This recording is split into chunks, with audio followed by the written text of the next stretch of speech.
about yourself? What's your name and your position? Okay.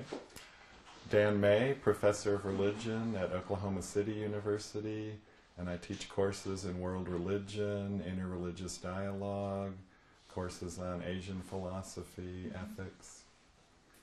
Okay.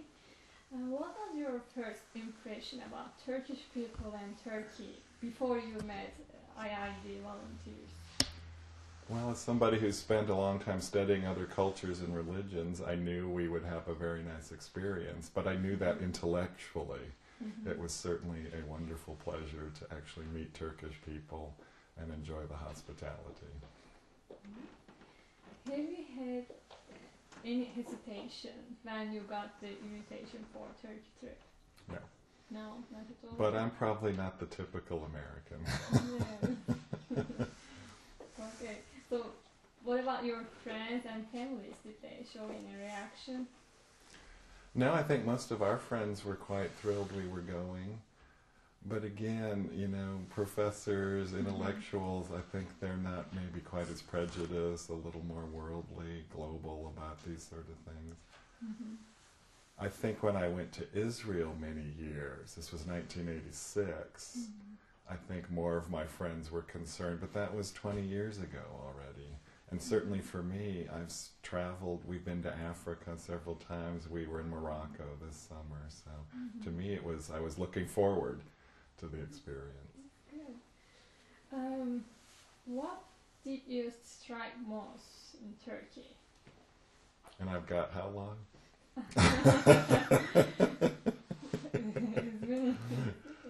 Well, I think for both my wife and I, the hospitality that was shown us was overwhelming.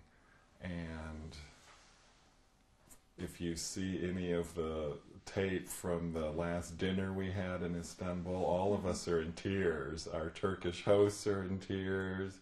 The Americans are in tears because we had such a lovely time. We saw all these beautiful places. All of the effort that people went in, that did to go into our planning, we felt that. We were very appreciative. And I think we all enjoyed the experience tremendously. Even though we were tired, even though we were jet-lagged, we had a marvelous time. So that was the thing. Seeing the sights was wonderful, but it was getting to know people, being at their house, sharing ideas, talking about the global situation was very good.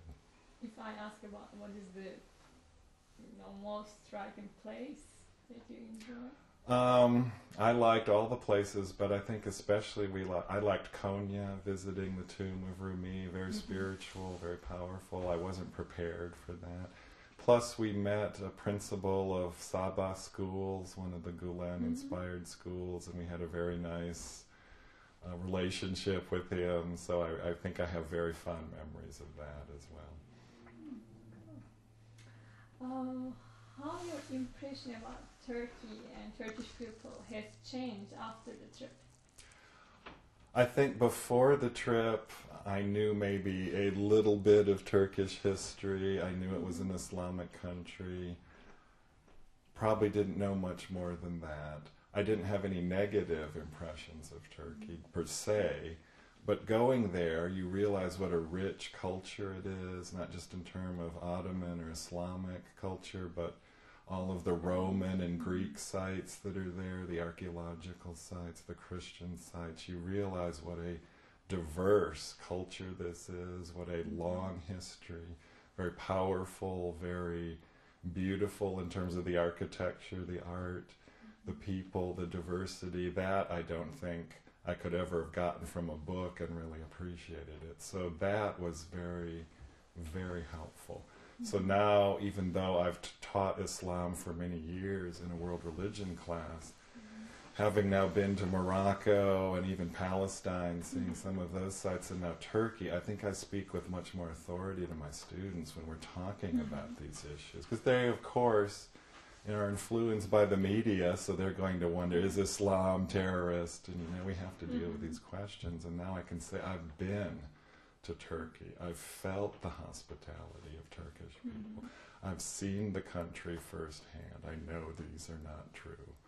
These things that people say about Islam. And I think now my students, realize I'm not just saying this because I read a book or I'm a crazy professor or something. Yeah, I have some experience to base that on.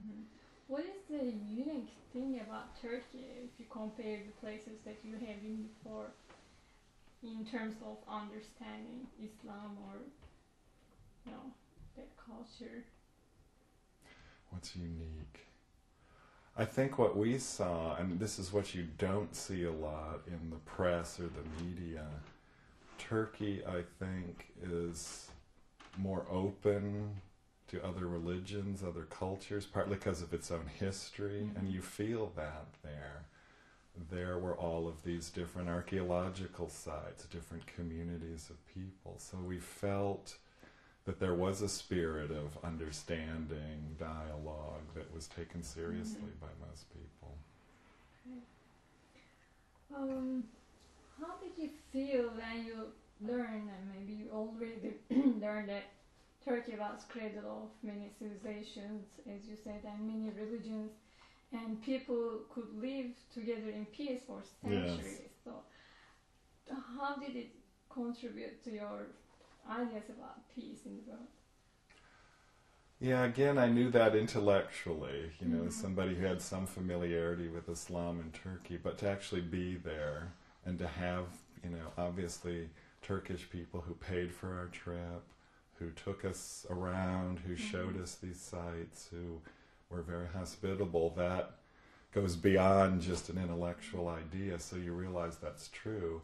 But I also think going to some of the schools, the Gulen-inspired schools, meeting the teachers with this very positive curriculum where there is, things being taught about other cultures, global community, these sort of things. That is very inspiring. And I did say several times at the schools we were at that this gives me great hope for the future. And of course there's other groups around the world doing these things too, but it's always nice to see one and to experience that firsthand. So I think many of us on the trip felt like there is hope for the future. So you're saying that this trip reinforced your hopes. Right. But again, I knew most of these things intellectually. To also feel it with one's heart, to experience it for oneself, leaves a powerful impression. So again, I speak with some authority, not just from somebody who's read a book once. I speak because I experienced it. And I'm pretty sure my students feel the difference. Yeah. So did the trip allow you some new ideas, some new projects about interfaith dialogue? Perhaps just put a greater fire under me to do more. I did my master's thesis on interreligious dialogue. I teach a course every 2 years on this. So I think what it did helped me realize I need to do more. I have a lot of projects unfinished that I need to do that would help. Because I do think unless we get the religions of the world together, I don't think we're going to solve most of the world's problems, because religion does influence how people understand their lives, their culture, problems in the world. So I think we are going to have to deal and find ways for religious communities to come together. So the trip certainly made me realize I could do more than I'm doing. Yeah. So, have you heard about Gulen before, or have you read about his works? Well, doing some of the activities with the... Oh, sorry. Let's start over. I got distracted. I'll do the same. Yes, thank you. We'll do the question over again. Okay. Okay. Have you heard about Gulen before, or have you read about him, his works? Hadn't heard anything until I met people with the Institute for Interfaith Dialogue, but what I've seen, I've enjoyed. I haven't done a lot of reading, but we got some of his books while we were in Turkey about Sufism, about some of his writings.